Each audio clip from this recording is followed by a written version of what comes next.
Well, it is 28 degrees here in Abuja, the Federal Capital Territory, a day after a very tragic incident occurred on a road in the Federal Capital Territory. Nonetheless, good morning and welcome to Sunrise Daily, your daily dose of sunshine. I'm Maope Ogun Yusuf.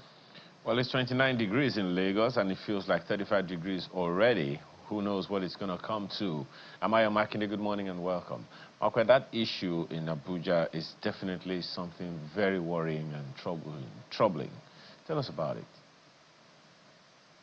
Indeed, Ayo, you can say that again. Well, yesterday the police did report that a distress call was received around the Karo division, and they saw a horrifying scene involving a trailer heavily loaded with cement approaching Nyanya Bridge from AYA.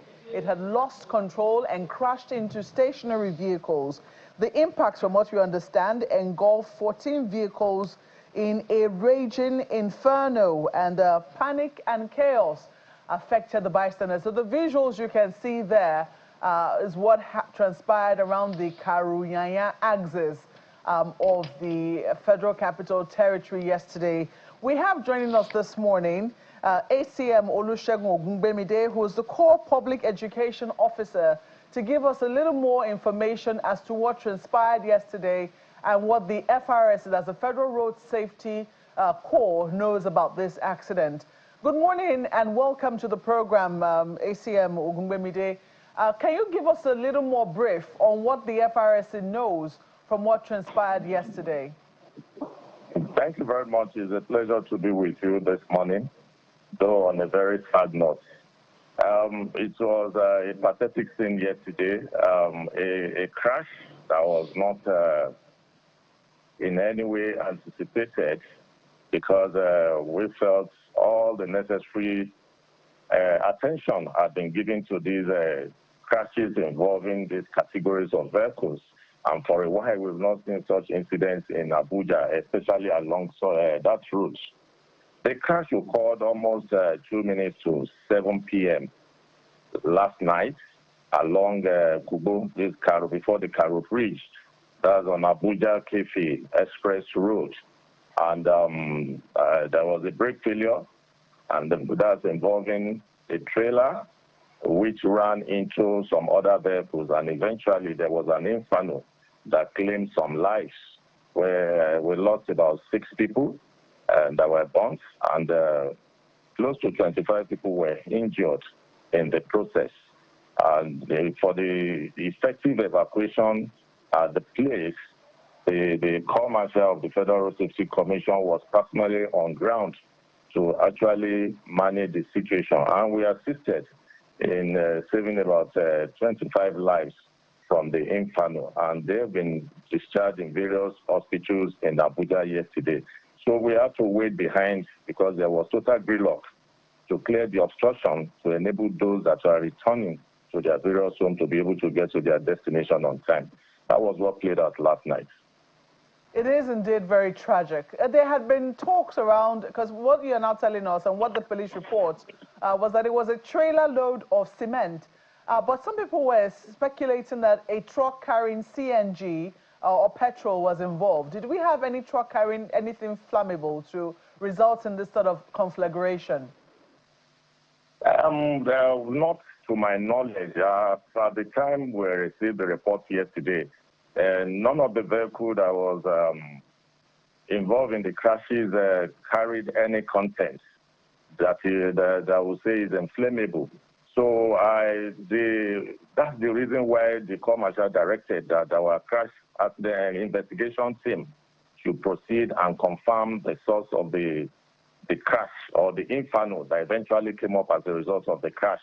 Because none of the vehicles that were seen yesterday happened to be a vehicle that carries inflammable items. I didn't see any tanker carrying fuel there. Neither did I see anyone that carries gas. So it's something that is subject to investigation, and definitely we're going to get to the root of the incident. So from what you are confirming to us, the death toll from this is still 6 people? Just 6 people were recorded as at last night. Has there been any update this morning? Yes, our men are already doing their necessary follow-up, and as we receive more information, I will get you informed. Well, so as the core education officer, what would you be telling Nigerians who are, seeing these scenes that we're looking at on our television and are worried about safety on our roads? Well, it is quite unfortunate. The Corps Marshal has said severally that issues of road safety is a collective responsibility, and every stakeholder have a role to play. The government of FCT have been very proactive as regards this kind of crash happening on our roads. When they gave the law, I think there was a law directing that articulated vehicles are not expected to move between 4 and 10 p.m. to enable those that are returning home get to their various destinations without being harmed. But unfortunately, you still see this law being violated by some recalcitrant road users like we saw yesterday. It's, I say normally that when it comes to issue of road safety, each and every one of us should please do the needful in complying and adhering to what the law says as regards reducing this rate of carnages on a highway. It's not possible for FRSC to do a kind of route lining on all Nigerian road networks. It's not possible for government to be on all particular routes to sustain these rules. But it's for those of us that are road users to do what is needful. The laws have been made, and it is to be adhered to, and that's what is expected of them. So all this incident that happened yesterday, definitely somebody will have to pay the price of the incident, because the laws are there that between 4 and 10, articulated vehicles are not expected to move. I still want to believe that with this incident that happened, there will be a review of the law. Maybe there are other issues that are to be added by the government of FCT to make sure that this law is more strictly adhered to reduce the rate of carnages we have on our highway. We give a lot of public education on daily basis because we know that we continue to educate the members of the public on the need for them to adhere to the traffic rules and protocols that guide movement of sensitive items. And this is what we'll continue to do. Well, ACM Olusegun Ogunwemide, we thank you for your time, and we hope that you will certainly fill us in when you get updates on the incident that occurred yesterday. Thank you for speaking with us. I will surely do that. Thank you very much. Well, we'll take a break at this moment, and we're back to discuss the issues which are still developing in River State. Yesterday, the Attorney General of the Federation briefed the press, talking about why the president decided to declare that state of emergency, and he defended it very strongly. We want to see whether lawyers still in the field agree with him, but basically we're still looking at the matters as they develop in River State. Please stay with us.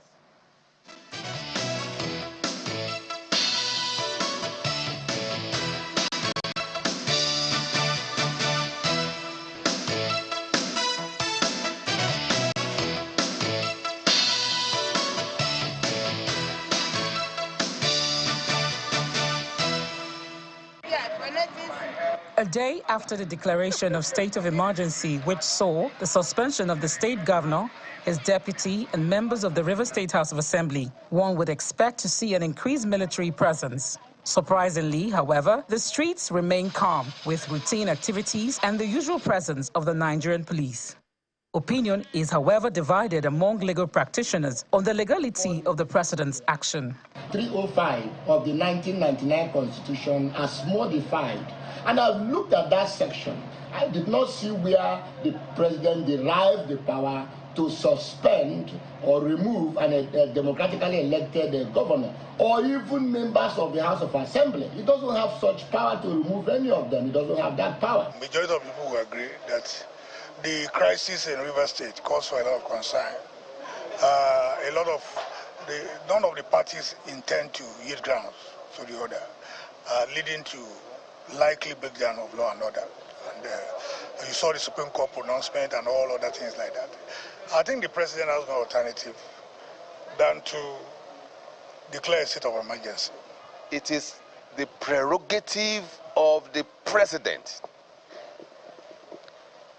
It is also a presidential action that is not justiciable. In other words, the judiciary cannot intervene.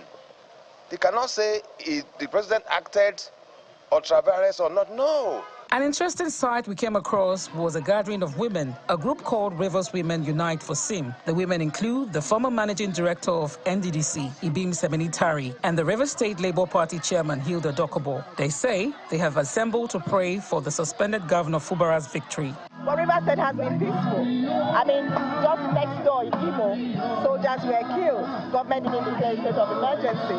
In Anambra, entire communities were sacked. Government didn't declare a state of emergency. Up north, that has been the order of the day. In Lagos, there was a political fracas, and Mr. President, as the father that he is, called parties and settled it. So there was no way any Rivers man or woman would expect that this is where we would end up. They should prove it to us. They should just show us where it is and we'll go to court. I took the 27 to court as chairman of Labour Party. They're still in court with me. We will go to court. As compromised or whatever, let's go to court so that the world can see how corrupt the system is. Away from the prayer ground, we visit markets and streets to understand how residents perceive the unfolding political situation.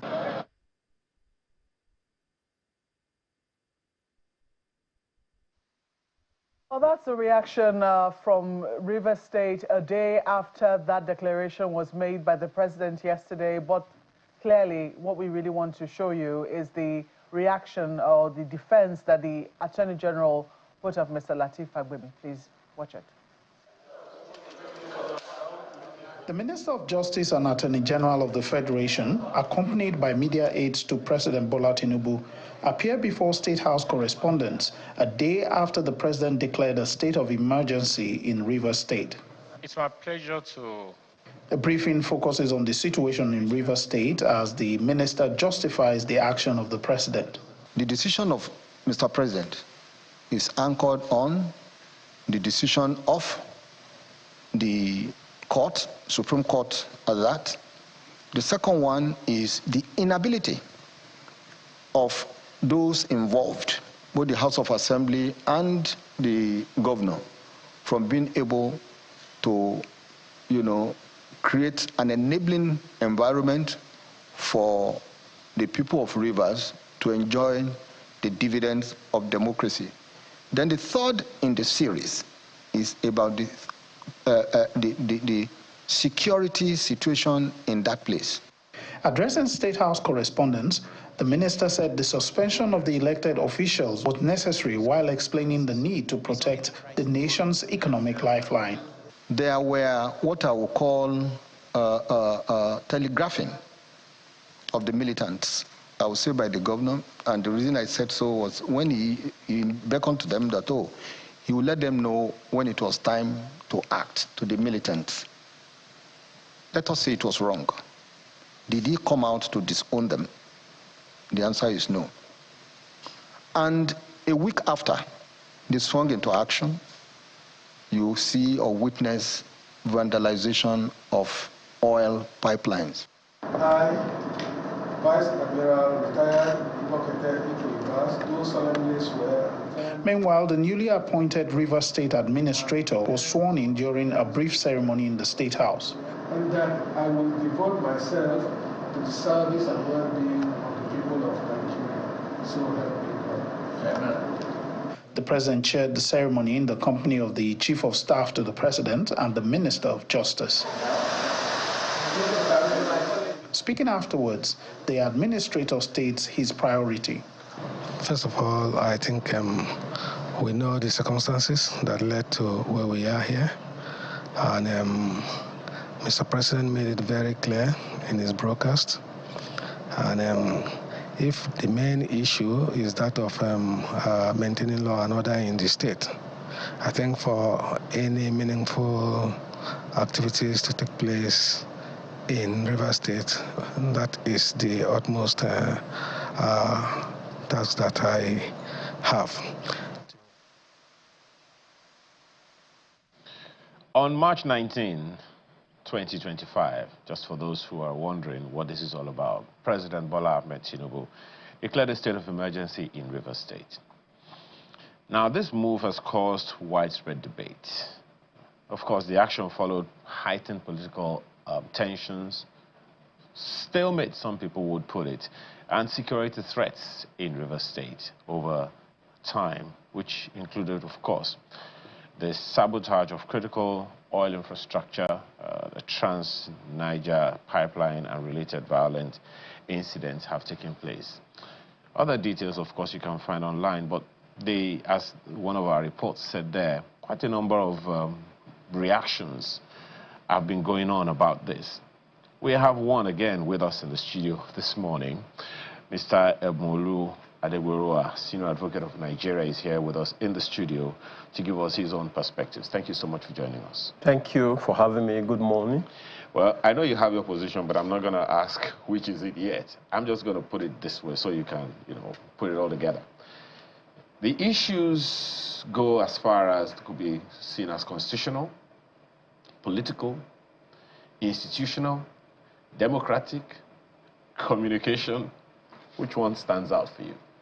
I think it's purely constitutional because but first of all, let me empathize with the families of Nigerians affected by the fire in Abuja. I pray that God will grant them eternal rest. The issue in Rivers is constitutional because the president in his declaration cited Section 305 of the Constitution as the basis of his action. So whatever decision the president had taken in respect of the crisis in Rivers was purported to be under the Constitution. It is political in the sense that prior to this intervention, the governor himself had summoned the parties in the dispute to the villa in Abuja and mediated a settlement which was said to have been signed by the parties. So to that extent, there was a political intervention. It's judicial in the sense that up to the Supreme Court, judicial intervention had played out in the crisis, with the Supreme Court giving directives and orders that parties were to obey towards bringing the situation under control. There's also communication involved in the sense that I thought that prior to such declaration, there will be enough consultations with relevant stakeholders, the National Assembly, the people of Rivers State, and indeed all stakeholders involved in the crisis in the rivers. But above all, in Nigeria, we desire peace, we desire justice, we desire law and order. I think that it's important for all of us to come together, whether you view it from constitutional perspective, political perspective, or judicial perspective. The end result should be to achieve peace, orderliness, and justice, not only in Rivers State, but in all parts of Nigeria. Well, Mr. Adegboruwa, there are those who would say, going by the provisions of Section 305, of course it is clear in Section 11 that the president does not have the power to suspend elected officials. However, looking at the provisions of Section 305, the president does have the powers to declare a state of emergency based on the fact that even if it's a threat of insecurity or a threat of violence, that's what the Constitution says. However, that gap where the Constitution says the president can declare a state of emergency, what happens afterwards? The Constitution is not explicit on what happens to the governor or the members of the House of Assembly in that instance. What happens in that instance? First of all, honestly, I mean, we all elected in 1999 to move away from a system of dictatorship. We had been under the military for quite a while. And the Nigerians, after years of protests, after years of engagements, decided that we didn't want a system of self-rule where one man just wakes up one day and takes decisions on behalf of the entire people. So we said we wanted democracy. And that is a system in which the people have a say in deciding who will rule them. And then the people then decided, especially if you look at Section 14 of our Constitution, we said sovereignty resides in the people. We are the owner of Nigeria. And when I say the people, 200 million and more. But through our representative, we will donate powers to you to exercise that sovereignty on our behalf in accordance with certain laid down rules and procedure. That's why you see that in Section 1 of the Constitution, we say Nigeria will not be governed in any manner that is different from the Constitution. And any decision or action taken that is inconsistent with any of the provisions of the Constitution will be taken as illegal and unconstitutional to the extent of that inconsistency. Now, you see, we don't need too much controversy in respect of Section 305. And I say so because of the provisions of subsection 5 of that section. For you to declare a state of emergency, it must be extraordinary circumstances. It must be situations that warrant such intervention. And I'm not saying that Rivers crisis has not migrated to such circumstance. But when you look at subsection 5 of Section 305, you discover that the Constitution did not anticipate that state of emergency will culminate in the suspension of elected officials, especially the governor and the members of the House of Assembly. And why do I say so? That section says that the governor on his own, based on certain circumstances, can make a request to the president to declare a state of emergency. So if it is the governor who has the power to make that request to the president, it means that the Constitution expects the governor to be in office. So he will request the president to declare emergency in certain areas of the state where there seems to be a breakdown of law and order, or there's imminent danger of such breakdown. But the fact that it is the governor that will make that request means that he's expected to be in office. So I say that when you declare a state of emergency, therefore, it does not require that the governor will vacate his office.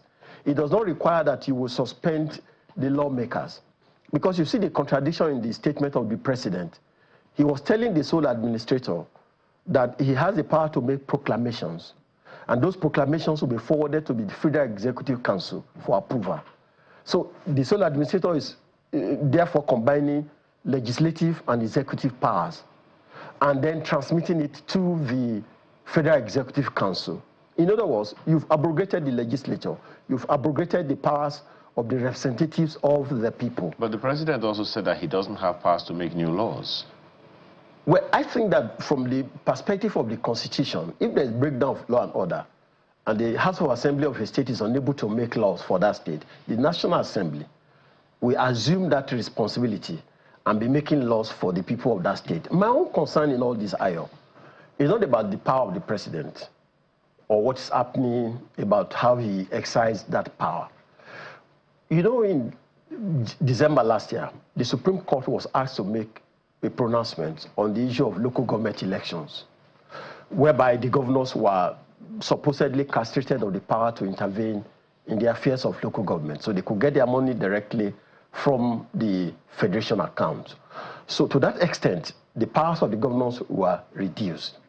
Now, I was alarmed yesterday when the Honorable Attorney General of the Federation issued a warning to governors to be careful because of what has happened in Rivers State. So this is the second attempt at castrating the powers of the governors. Because, look, the Rivers State is an opposition state controlled by People's Democratic Party.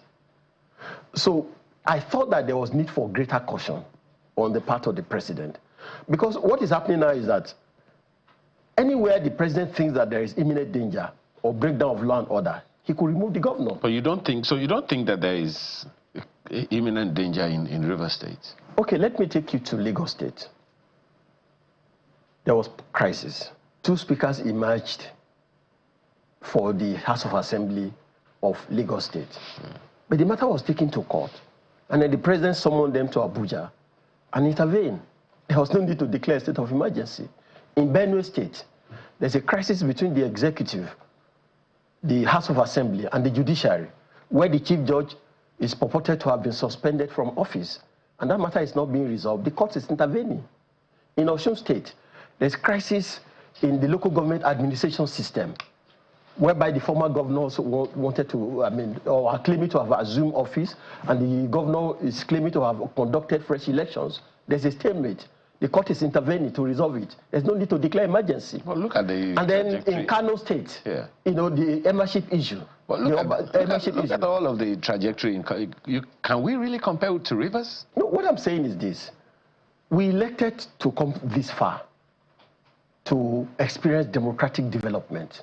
It will take us through these paradigm measures of allowing the institutions of state to intervene to resolve crises existing in the states. Okay. Because if you take it to this level, to the extent that whenever we think there's imminent danger, it will be state of emergency. I mean, surely virtually all states in Nigeria will face this crisis. What I'm saying is that when matters like this happen, we must find a way to leverage on the institutions of state that have been created to intervene, especially the judiciary. Okay, what is disturbing, Mr. Adegboruwa, and I'm going to my question shortly. What is disturbing in this is, at least twice, the president has attempted political solutions, as some people would put it, calling all parties involved. Even the elders from the Niger Delta, I think even from River State, went to the president, and he was making certain proclamations.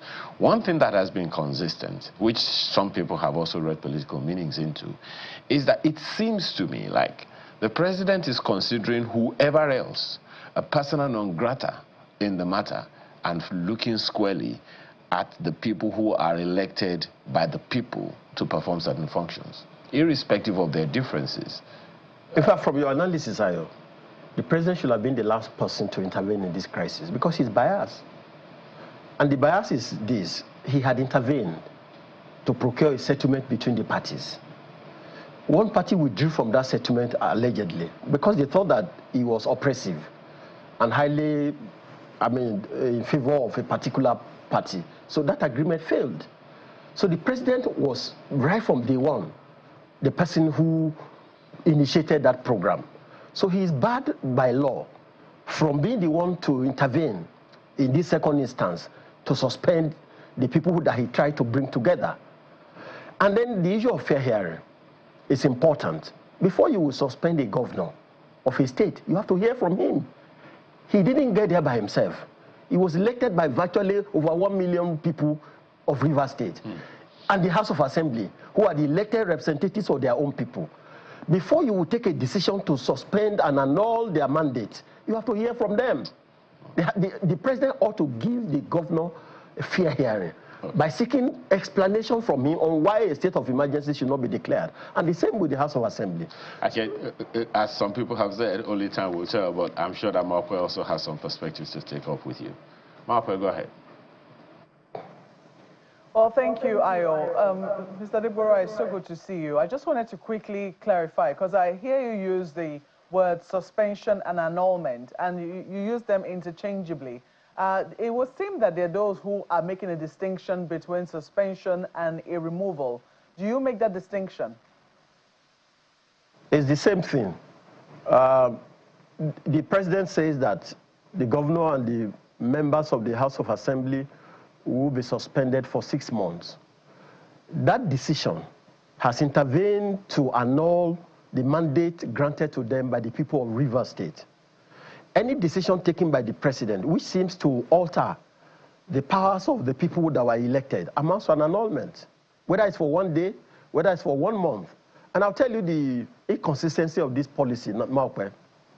Assuming that the president in his own decision under Section 305 of the Constitution said that Nigeria was facing imminent danger and there's need to declare a state of emergency in Nigeria, will he suspend himself from office? Will he also have suspended the National Assembly? So it's clear that the Constitution did not anticipate a process whereby the person elected by the people would be asked to vacate office without a procedure permitted by law. You know, the process of removing a governor is under Section 188. Or maybe he is taken to an election tribunal and he was declared not to have been elected according to law. They could remove him, but surely not by a proclamation of a single individual. So it's an annulment. Some people say that's a rather strong term. I mean, I'm Catholic, and I know when an annulment is used, it means that whatever was said to have happened never took place. That's what it means. So if it's used, for instance, in terms of a marriage or dissolution of a marriage, that's it. It's over. But this is for 6 months. You've asked a very pertinent question, which is if the president were the one who, had declared a state of emergency, or a state of emergency were declared across the country, will the president remove himself? I think the Attorney General also provided some perspective to that. He says the actors who are causing the crisis are the political actors.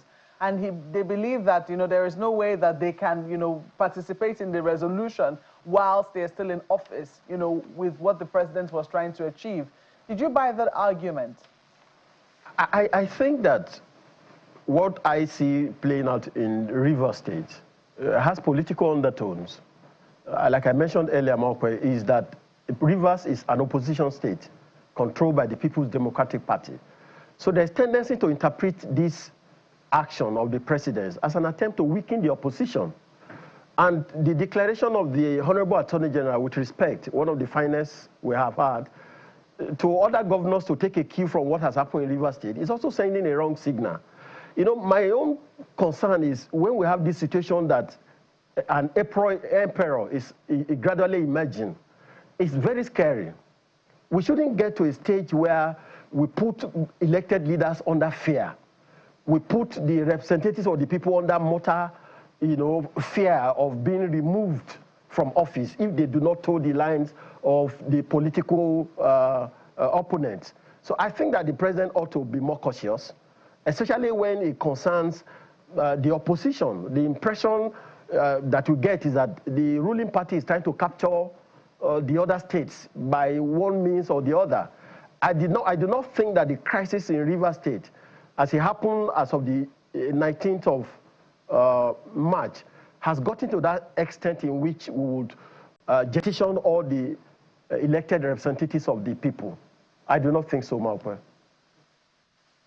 Do you think that, this was taken as not a political decision, but more of an economic decision?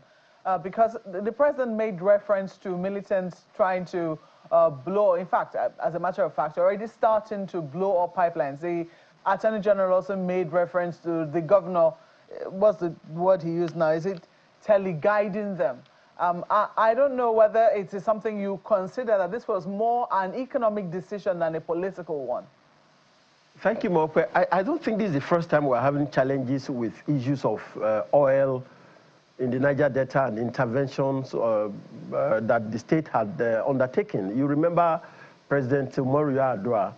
There were greater crises in the Niger Delta under his tenure, in terms of kidnappings. Virtually all oil companies are relocated from the Niger Delta, and we were at a standstill in terms of production. But the president decided to engage. He appointed people to go to the creeks to meet with the militants, and he was able to restore peace. And so we have only an isolated case of maybe pipeline explosion, and I read that the people were arrested immediately. So it hadn't snowballed into a situation that will warrant the removal of elected representatives of the people. So if you say whether it was taken as an economic decision, I do not agree. There are other options open to the president.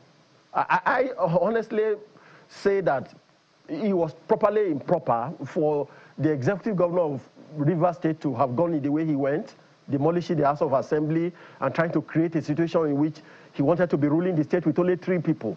Those are parameters for the intervention of other agencies of state, especially judiciary, but surely not for the president to go to this extent of dissolving the representatives of the people. We have now imagined a presidential emperor, and I don't think that is proper for a federation.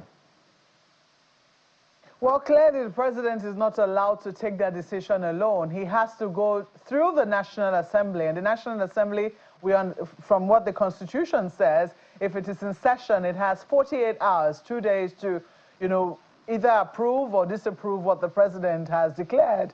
Excuse me. And if it's not in session, it has 10 days to do so. Clearly, the National Assembly is in session. We understand it was supposed to have started the debate on that motion yesterday, but it didn't seem to have the quorum from what we understand. What would you say to members of the National Assembly today who have to take a decision on whether or not this state of emergency declaration is going to stand?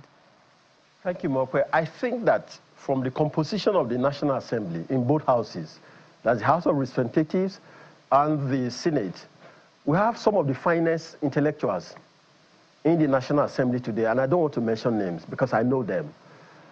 They have a challenge with history to break that jinx once in the life of this particular National Assembly, because the impression that the ordinary Nigerian has is that it's a rubber stamp assembly, that anything that the executive takes there would scale through at any rate. So I think that today the National Assembly should stand up for democracy. The National Assembly should stand up for rule of law, because the highest court of the land has already intervened, and all other courts are also intervening. The National Assembly should ask the president to go back to the system and engage the people of Rivers State in dialogue. The National Assembly should refuse to approve the proclamation because it will send a wrong signal that maybe in another 1 month from now, another opposition state may fall when the president will also declare another emergency for one reason or the other. So I think that we should learn from our democratic experience to build our institutions, to stand up to meet the challenges that we face in the course of our development. So I expect that by the end of today, the National Assembly should unanimously reject the proposal to appoint an administrator. Because, when you saw the man who was taking the oath of office, where in the Constitution is there a provision for the president to administer oath of office on a sole administrator over a state? There's nowhere. Not in Section 305, not in any section at all. So the National Assembly members were elected to uphold the Constitution. The president was sworn into office to uphold the Constitution. They should do that by demonstrating their collective loyalty to the people of Nigeria by unanimously rejecting the proposal to appoint a dictator over Rivers State. Iris, back to you. Thank you, Mokwe. You don't see a place for what happened during the disturbing hours of the transition between late President Umaru Yar'Adua and President Jonathan. What eventually became the state of doctrine of necessity. You don't see that happening. No, not at all. You see, the doctrine of necessity will not be invoked where there are clear alternatives. You know, it comes in situations that we face total helplessness. That's not the situation in Rivers. Like I said, there are rooms for engagement. I mean, when the situation boiled over, the Supreme Court intervened and gave definitive directives for implementation. Parties could go back to that court to report that the decision is not being implemented. Further directives will be given. Parties could go back to lower courts to enforce the decisions.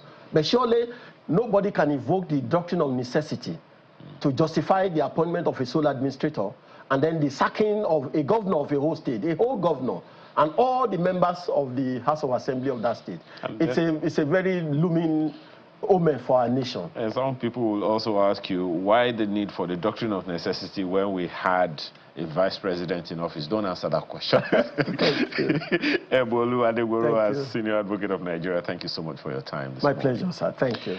Well, these and other issues, Mokwe, are still lined up in your next conversation. Indeed, they are. And we have joining us in the studios here this morning, Mr. Akande, who is former spokesperson, former presidential spokesperson. Good morning and welcome. Good morning, Mokwe. Well, it will seem, I hate to use it, it's becoming a cliche of sorts, you know, 1 week, one trouble. You know, last week we're dealing with what was happening in the National Assembly. This week we're looking at, you know, the president springing this out from the blues, because even the most avid political actors will say they did not see this coming. We had been watching Rivers for a while, but it was mostly the drama internally. We didn't realize that the president was going to intervene this way. Was it the same with you? Well, you know, because of where I am, where I stand, I knew that the consideration of this matter had been going on even in the president's inner circle, and there has been a very tough debate whether indeed the president should declare a state of emergency So I knew that something was in the offing. And I think the important thing now for all Nigerians of goodwill is to ensure that the National Assembly stands up to its own responsibility. The president and his people are saying that, look, he can't just sit down there and allow matters to fester in Rivers State, that he has tried to intervene, peacefully.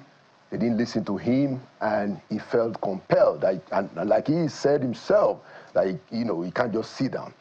Now, many people disagree with the declaration, and even more people disagree with the fact that the president is suspending elected officials. I also disagree with a system, a democratic system, enabling the president to sack a governor or a state assembly. I mean, especially when it's even a federal system. A federal system means that free people coming together to form a nation, different people. And they say that, look, we will take care of our local affairs. Let us determine what are the national affairs. So you can't have a president, and this is not about President Tinubu or whoever, or Obasanjo. You cannot have a president in a democracy, and then you cannot have a president in a federal system sacking a governor or sacking any elected official. It is a misnomer, completely misnomer. But the president said, look, I can't just sit down here, I have to do something. Fine. It is now the responsibility of the National Assembly to say, not that far. Otherwise, we are jeopardizing two important things that bring us together. We are jeopardizing the democracy based on the Constitution, and we are jeopardizing the idea of a federal system of government. It is completely, in my own view, it is untenable for the president, a president, you cannot sack somebody who was elected. So it would seem that the big issue right now is not so much, because yes, indeed, people have been saying, you hear it in different quarters, oh, if this thing doesn't calm down, if things don't pipe down in Rivers, the president might be forced to declare a state of emergency. You hear that, but people also know that in our recent history, in the recent history of the declaration of state of emergencies, the principal actors, the governors, the elected officials, usually have been left in office. I think what has surprised a number of people is the fact that the elected officials were suspended. Even though, I mean, looking at what the NBA says, they even think that the situation in Rivers had not reached the political threshold for a declaration of that state of emergency, much as the president is empowered to do so. But those who, some people have made a distinction. They say, well, it is well within his prerogative to declare that. However, what they really take issue with is the suspension, which they say is unconstitutional. There is no provision of the... But I'm trying to imagine a situation where the president went ahead to declare a state of emergency and the political actors are still very much in power. What exactly would that look like? Well, so in my view, the president has not done enough politically to resolve the Rivers question. Secondly, there is the perception that the president is biased in favor of his own minister. So, when you have those two things, I would have expected the president to be more circumspect and more prudent in what he was going to do. The president ought to call for a last time a meeting of 3 people in the room, himself, Wike, and Fubara, where he could have read to them the Riot Act and give them a deadline. He didn't do that. He had that option. They said, oh, well, he's done it once or twice and they didn't listen. Before you get to the point that you think that you have to declare a state of emergency and you have to assume the powers that are not clearly stated that the president has to fire a sitting governor and cancel an entire state assembly, you needed to call those 2 guys and say, look, I mean, you guys are frustrating stuff. I am going to have to take the hard decisions. And then give them some time. The president didn't do that. So it would seem that the president knew what he was going to do, and when he felt he should do it, he did it. And we are saying that, all right, I don't even want to get involved in the debate of whether he has, because some people say that, look, the Constitution says that he can adopt extraordinary measures, you know. Even if the Constitution were to say that he can adopt extraordinary measures and that intended that he could remove elected officials, there ought to have been a set of guidelines on how that ought to be done. But don't let us get bothered in that argument. We now have the National Assembly. The National Assembly, they have to rise to the occasion.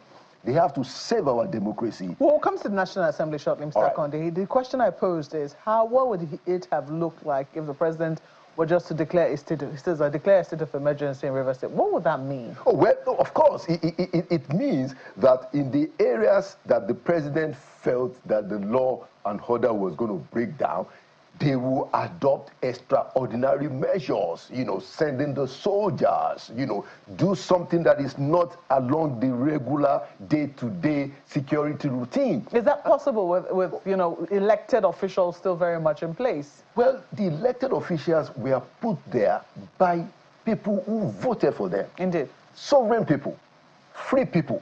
So the president, in a constitutional democracy, does not have the powers to say, look, all of you people in Rivers State, you don't know what you are doing. You gave these people 4 years. I'm taking it away for 6 months. No! We should never allow or tolerate that. That's why I said, Mark, earlier, that the president had the option of sitting down with these guys, and he didn't do that. You know, people had actually questioned, I think it was, we saw that, I don't know if you saw it, I imagine that you did, the former presidential political advisor, Ms. Babafemi Ojodu, wondering, you know, who's advising the president? I mean, that was the statement that he issued. And people were a little curious when they didn't hear from the AGF. But the day after the AGF, you know, addresses pressmen, you know, defending very strongly. And he was even present when the president was swearing in this new administrator, perhaps showing that, you know, the president is well within the realm of law, even though it's still very much in contention. But do you think, because we understand that there was a security meeting before the president gave his broadcast. Right. What do you think that there was some intelligence that we were not privy to that was discussed at that meeting that necessitated these extraordinary measures before they were taken? No, well, it's possible. You know, I will expect that the president knows more than all of us because where he sits, you know, he gets all the information that many of it that cannot be divulged. So I imagine that there might be. It's very possible. But the greater factor, the more important thing is we agreed in Nigeria to a constitution. We agree in Nigeria to a federal structure that constrains, and that's the point about the rule of law. Look, President Bola Ahmed Tinubu was the one that taught us about this. And let me say that on national television. It was Bola Ahmed Tinubu that all of us were following to develop this idea and understand what federalism is more and more, and understand what constitutional democracy means. So, and we have seen him in his better days be the one to say that, no, that cannot happen under the time of Jonathan. So, we need to help him now because he needs to be cautioned. Somebody needs to say, Mr. President, you have other options. And that's why I'm saying that the National Assembly now has to rise up to the occasion. If the National Assembly fails, then we should just understand that we don't have a democracy in Nigeria. What we have is a tyranny, a dictatorship that we elected by ourselves. The National Assembly must resist the suspension. If the state of emergency needs to go on, I don't have a problem with that. If the president has certain information, like you said, that we don't know, state of emergency can go on. But you cannot suspend an elected governor on the principle. You cannot suspend a state house of assembly on the principle. That is I mean, those are the pillars. Those are the pillars upon which our country, our federal republic are based. We shouldn't have a president who can ask the governor to go and sit down. No, Do you think, because, I mean, you've talked about how the president, under the, his political platform, then it was ACN, then much later the APC, and we still remember, because this is very recent history, what transpired when President Goodluck Jonathan declared a state of emergency in the 3 states of the Northeast affected by Boko Haram. And we remember the hue and cry as to how the elected officials were supposed to remain in office, and this was the cry made by the APC. But today, the APC releasing a statement defending what the president has done. And even asking for an extension of the same thing to Osun State. Yes, they're saying that, look, the president is well within his right, that this actually started with the Supreme Court, calling the current governor a despot. So do you think that this is a clash of all of us, not all of us, the political actors, the political actors not agreeing as to what a democracy is? Because here, I'm looking at the president's statement, and he's talking about how it's a democracy we all fought for. And the NBA is also saying, Mr. President, this is illegal, this is unconstitutional. Yet, the APC is arguing that this actually started from the pronouncements of the Supreme Court. Yeah, I mean, so you are right that it's a contest among our political elite. But the most important thing today is that the president needs help. He needs to be constrained for his own legacy. The National Assembly leaders must rise up and say, oh, Mr. President, there's a better way of doing this. And that is the beauty of democracy. The president is the head of the government. The National Assembly is an arm of the government. Judiciary is an arm of the government. There's a reason why you have those 3 separate organs. It is now the duty of the National Assembly to say that, okay, Mr. President, yes, we understand that based on what you know where you are, your own determination, you think that the governor and the State Assembly should go and sit down for 6 months. But sorry, sir, the Constitution that we have, the democracy that we have, the federal system that we have, will not allow that extent. So, sir, move back a little bit. The National Assembly must do that and save the president from himself and save all of us and save our democracy and save our republic. And we are waiting and hoping that they will have the strength and the courage today to do the right thing. And I think it's a fine place to leave it, Mr. Laulu Akande. It's certainly going to be all eyes on the National Assembly. Will they have the quorum? Because the Constitution, says that they must have 2/3 majority, and there must be more than 1/3 of all the members in the National Assembly sitting to take that decision. So we await the National Assembly today. All eyes on them. In the Senate yesterday, they said that debate was going to be started at 3 o'clock. Eventually, they moved it till today. So we'll be looking at what's happening in the Senate and also in the House of Representatives. We have to thank you once more for coming on Sunrise Early this morning. Mr. Laulu Akande is a former presidential spokesperson. We do have some feedback, from this Rivers conundrum, and I'm hoping that our people behind the scenes will be able to put up a few that we can read this morning. We did promise that we're going to be able to take a few feedback this morning. I don't know why we wait for that, and in case it's not ready, there is this one from Imonoka Inakena on X. If you can, just go to Sunrise Daily Now on X. And you see his comment there, National Assembly members must stand up to defend Nigeria's Constitution, Section 305, that ensures that the president's power to declare an emergency is checked by same. On and on and on. Of course, we see your message as well. Ayawanda Dalemo, Jesus for the Streets, Embedded Systems, Mr. B, Festus Akimboyewa, and several others. Thank you so much for the privilege of being a part of your morning. I'm Ayo Makinde. Enjoy the rest of your day. I must apologize that didn't come up, but thank you so much for watching and for always sending it in regardless. I'm Maope Ogun Yusuf. Keep your eyes on the National Assembly.